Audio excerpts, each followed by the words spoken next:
Salam dan salam sejahtera kepada saudara dan saudara sekalian. Kesempatan ini saya mengucapkan ribuan terima kasih kepada pihak program Bicara Sabda yang diketuai oleh Pastor Randy dan juga tim, di mana memberi peluang dan memberi kepercayaan kepada saya membicara dua tajuk dalam program ini. Dan pada malam ini saya berbicara kepada kita semua mengenai tajuk yang baru dalam keluarga Kristen, yaitu fungsi keluarga Kristen. Mari kita melihat Matius pasal 19 ayat 6. Demikianlah mereka bukan lagi dua, melainkan satu. Karena itu apa yang telah dipersatukan Allah tidak boleh diceraikan manusia. Dan satu petikan lagi yang terdapat dalam Yosua pasal 24 ayat 15. Tetapi jika kamu anggap tidak baik untuk beribadah kepada Tuhan, pilihlah pada hari ini kepada siapa kamu akan beribadah. Allah yang kepadanya nini moyangmu beribadah di seberang sungai Efrat, atau Allah orang Amori yang negerinya kamu diami ini? Tetapi aku dan seisi rumahku, kami akan beribadah kepada Tuhan. Saudara dan saudara sekalian, menurut kamus, keluarga adalah institusi terkecil dalam masyarakat. Keluarga mempunyai 3 unsur di dalamnya, yaitu bapak, ibu, dan anak-anaknya. Definisi keluarga, definisi menurut kamus berbeza dengan definisi keluarga menurut Kristen. Keluarga Kristen digambarkan dengan gereja sebagai tubuh Kristus. Keluarga adalah persekutuan yang hidup di antara bapa, ibu, dan anak-anak. Inilah yang disebut keluarga kecil. Keluarga yang pertama di dunia ini dibentuk oleh Allah, yaitu keluarga Adam. Boleh lihat dalam Kejadian pasal 1 ayat 27 sehingga ayat yang ke-29. Adam sebagai suami kepada Hawa dan bapa kepada Kain dan Habel. Hawa adalah istri kepada Adam dan ibu kepada Kain dan Habel. Keluarga Kristen adalah persekutuan di antara bapa, ibu, dan anak-anak. Persekutuan keluarga Kristen adalah persekutuan keluarga yang percaya dan menerima Tuhan Yesus sebagai penyelamat pribadi. Pertama, keluarga Kristen sebuah institusi yang merujuk kepada penghayatan terhadap Yesus Kristus. Keluarga Kristen tidak terbatas hanya kepada simbol atau lambang dan unsur. Ia adalah sebuah kesatuan dan keikutsertaan pada pengajaran dan ibadah di gereja. Yang kedua, keluarga Kristen adalah tempat berteduh dan tempat mendapatkan penghiburan sewaktu menghadapi pelbagai kesukaran dalam hidup. Keluarga inilah tempat kita mendapat kehangatan dan penglindungan. Yang ketiga, keluarga Kristen tempat kita bertumbuh, berkembang, berkongsi iman, kasih, dan harapan. Iman akan Yesus Kristus dapat diasah dalam sebuah keluarga. Fungsi orang tua sangat diperlukan. Tanpa adanya pengawasan orang tua, iman tersebut tidak akan terwujud. Yang keempat, Keluarga Kristen adalah tempat melakukan aktiviti rohani. Aktiviti yang dimaksudkan yaitu tempat berkongsi dan mengasihi sesama anggota keluarga. Setiap anggota keluarga boleh melaksanakan aktiviti rohani masing-masing, baik di dalam keluarga maupun di dalam persekutuan di gereja. Yang kelima, keluarga Kristen adalah tempat untuk menyalurkan transfer nilai-nilai kehidupan. Melaluinya kita dapat berjalan lurus tanpa adanya sikap yang menyeleweng. Yang keenam, keluarga Kristen sebagai tempat untuk memperhatikan dan menyalur atau transfer kekuatan untuk lebih dekat dengan ajaran Yesus Kristus. Bahagian ini berkaitan dengan tujuan hidup orang Kristen. Yang ketujuh, keluarga Kristen tempat munculnya masalah. Hampir semua keluarga mempunyai masalah dalam hidup. Masalah tersebut sangatlah beraneka ragam. Mulai dari masalah ekonomi, sosial, dan pekerjaan. Yang ke-8, keluarga Kristen tempat penyelesaian masalah. Sewaktu masalah muncul dalam keluarga, keluarga itulah yang mencari jalan untuk keluar mengatasi masalahnya. Semua masalah yang dihadapi harus disinari oleh kasih Allah. Masalah seberat apapun dapat diselesaikan kalau pasrah diri kepada Tuhan Yesus Kristus. Saudara-saudara sekalian, dalam keluarga kecil, manusia akan diajarkan mengenai kasih, penerimaan, toleransi, kebenaran, dan kerjasama. Sebelum lelaki dan wanita berkawin, mereka perlu meminta bimbingan kasih Tuhan supaya mereka menjadi keluarga harmoni. Tujuan perkawinan Kristen adalah perkawinan yang hidup, bukan perkawinan yang mati atau terjerat dengan pertengkaran yang tidak berakhir. Saudara-saudara sekalian, kalau kita melihat lebih dalam keluarga Kristen, keluarga Kristen yang dikehendaki oleh Tuhan Yesus bukanlah keluarga yang ingin mencari kepentingan dirinya sendiri. Keluarga Kristen suatu keluarga yang boleh hidup bersatu dengan rukun, saling mencintai satu sama lain, dan mengetahui maksud Paskah. Perkawinan harus menjadikan satu kesatuan untuk membangunkan persekutuan. Yang pertama, keluarga Kristen wakil Tuhan. Keluarga Kristen adalah wakil Tuhan dalam mengurus alam kerohanian, alam keluarga, dan alam semesta ini. Dunia beserta isinya telah disediakan oleh Tuhan kepada manusia. Manusia hanya dituntut untuk menjaga dan mengurus alam kerohanian, alam keluarga, dan alam semesta beserta isinya dengan baik. Dalam Kejadian pasal 2 ayat 8. Selanjutnya, Tuhan Allah membuat taman di Eden di sebelah timur.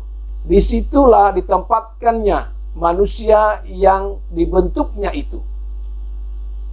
Saudara-saudara sekalian, Taman Eden adalah pusat pentadbiran keluarga Adam, dengan tujuan diurus dengan baik supaya dapat dirasakan oleh keturunan selanjutnya. Perlu kita ketahui bahwa di Taman Eden keluarga Adam disempurnakan dengan baik. Namun di Taman Eden juga keluarga Adam rosak. Kerusakan keluarga Adam telah mempengaruhi seluruh ciptaan. Injil Lukas pasal 22 ayat 40. Setelah tiba di tempat itu, ia berkata kepada mereka, "Berdoalah supaya kamu jangan jatuh ke dalam pencobaan." Taman Eden dan Taman Getsemani mempunyai banyak persamaan dan perbezaan. Allah menempatkan Adam yang pertama di Taman Eden supaya bersekutu dengan Allah. Allah menempatkan Adam yang kedua, yaitu Yesus Kristus, di Taman Getsemani untuk menggenapi kehendaknya. Di Taman Eden, manusia Adam gagal memelihara perjanjian Tuhan. Di Taman Getsemani, anak manusia secara mutlak mentaati perjanjian baru dengan darahnya yang kudus dan kekal. Kejatuhan di Taman Eden, manusia lebih mendengarkan suara iblis daripada kehendak Tuhan. Tetapi di Taman Getsemani, anak manusia mentaati Allah sepenuhnya. Saudara-saudara sekalian, kejatuhan di Taman Eden menimbulkan kesengsaraan hidup akibat dosa. Kemenangan di Taman Getsemani membawa kebahagiaan bagi keturunan Adam. Saudara, sebagai keluarga Kristen, sikap menjaga alam kerohanian, alam keluarga, dan alam semesta ini harus diajarkan kepada anak-anak kita. Caranya dengan melakukan perkara-perkara kecil terlebih dahulu, seperti berdoa, membaca Alkitab, cuci pakaian, membuang sampah pada tempatnya, dan sebagainya. Perkara ini kelihatannya remeh, namun sangat bermanfaat untuk memelihara kelanjutan alam kerohanian, alam keluarga, dan alam semesta. Yang kedua, keluarga Kristen suatu institusi penyataan. Ekspresi ditunjukkan oleh keluarga sangat beraneka ragam. Bermula dari cinta, kasih, harapan, kesetiaan, dan sikap saling menghormati. Ekspresi diwujud nyatakan dengan cara berkongsi dan saling mengasihi. Tuhan Yesus menghendaki kita supaya berkongsi dan tidak rakus harta duniawi. Efesus pasal 5 ayat 22 sehingga ayat yang 23. Yohanes pasal 13 ayat 34 hingga 35 mengatakan, "Aku memberikan perintah baru kepada kamu, yaitu supaya kamu saling mengasihi, sama seperti aku telah mengasihi kamu. Demikian pula kamu harus saling mengasihi. Dengan demikian semua orang akan tahu bahwa kamu adalah murid-muridku, yaitu jikalau kamu saling mengasihi." Yang ketiga, keluarga Kristen pusat pendidikan pertama dan utama. Iman keluarga Kristen adalah bahan pendidikan yang utama bagi keluarga dan anak-anaknya. Anak yang tidak menerima didikan disiplin akan menjadi anak yang sombong. Dia tidak akan mendengar perkataan orang lain. Anak itu akan cenderung melakukan sesuatu perkara mengikut apa yang dikehendakinya dan mengabaikan nasihat orang tua. Sewaktu anak melawan, orang tua tidak harus langsung menghakimi, melainkan memberi amaran atau peringatan terlebih dahulu. Amaran atau peringatan mempunyai 3 tahap, yaitu amaran atau peringatan ringan, amaran sederhana, dan amaran berat. Seandainya anak melanggar ketiga amaran tersebut, orang tua boleh memberikan hukuman. Hukuman yang diberikan harus disesuaikan dengan tindakan yang dilakukan oleh anak itu. Selain memberi hukuman, ibu bapak perlu memberikan pujian kepada anaknya, terutama ketika mereka melakukan perbuatan baik dan ketaatan pada peraturan. Anak-anak akan merasa aman, damai, dihargai, dan lebih tahu menempatkan diri. Amsal pasal 22 ayat 6. Didiklah orang muda menurut jalan yang patut baginya, maka pada masa tuanya pun ia tidak akan menyimpang daripada jalan itu. Yang keempat, keluarga Kristen tempat mewujudkan suasana surga. Surga bukan tempat mengisi barang-barang mewah. Surga sebuah tempat yang sederhana, namun indah. Keindahannya kelihatan dan dirasa nyata dari kasih dan sukacita. Keluarga tempat utama mengungsikan kasih dan sukacita itu.